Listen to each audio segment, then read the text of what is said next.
हूं, एक बार में 2 मिनट में सारी चीजें रिकॉल करना चाहता हूं। आपसे कई बार प्रश्न पूछा जाएगा, कोई भी पत्र पूछा जाएगा तो कहा जाएगा, जैसे कहा जाएगा शासकीय पत्र से क्या तात्पर्य है। एक प्रश्न ऐसे सीधा पूछा जाएगा और इसका लिखित प्रारूप बनाइए। दूसरा प्रश्न, शासकीय पत्र से क्या तात्पर्य है, इसका प्रारूप बनाइए। ये दोनों प्रश्न एक ही हैं, इसमें तनिक भी अंतर नहीं है।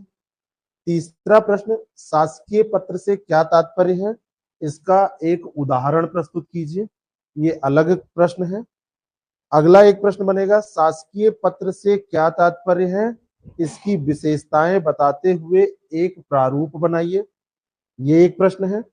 शासकीय पत्र किसे कहते हैं, इसके महत्व को स्पष्ट करते हुए उदाहरण प्रस्तुत करिए।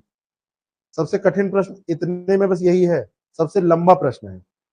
इन सारे प्रश्नों के साथ सबसे बड़ी समस्या यह है कि आपके पास मैक्सिमम 2 पेज होते हैं एक प्रश्न का उत्तर देने के लिए।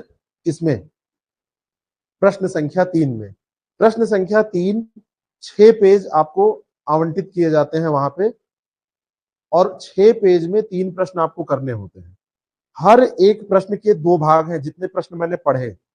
एक साल ऐसा भी प्रश्न पूछा है जिसमें उसने केवल कहा है शासकीय पत्र या कार्यालय आदेश, जो भी उसने पूछा है मुझे ध्यान नहीं आ रहा है, कह दिया है उसका उदाहरण प्रस्तुत करिए।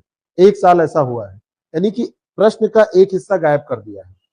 परंतु यदि ऐसा भी होता है तब भी मेरा मानना है कि हर हाल में आपको परिभाषित जरूर करना है, नहीं तो मार्क्स आपको नहीं मिलेंगे।